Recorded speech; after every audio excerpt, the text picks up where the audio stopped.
ازيكم عاملين ايه؟ يا رب تكونوا بخير. جمعة طيبة ومباركة عليكم وعلينا. تعالوا بقى، انا عملت احلى عشاء خفيف وجميل وسهل. انا بقالي فترة بصراحة مبطلة العيش، ما بدخلش العيش في الاكل خالص. فعملت ايه بقى؟ عملت احلى طبق سلطة جبنة كده جميلة. بصوا الجمال. مش عايزاكم بقى من هنا ورايح تاكلوا الجبنة بالطريقة العادية، عايزاكم تزينوها. حطها في الخس بدل العيش، بيبقى مفيد واحسن. حطيها في الكرنب البنفسجي كمان. شايفه الشكل لوحده كفايه. والله انا عامله لكم لوحه فنيه عشان تفتح نفسهم. زيني كمان بقى بفلفل الوان. بصي انا حاطه هنا حبوب رمان، وحاطه حبه البركه عشان تحصل بركه في الاكل جميله.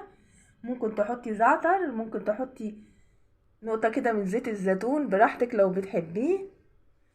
غيري من شكل الاكل وخلي شكله حلو كده في التقديم وتفتحي نفسهم.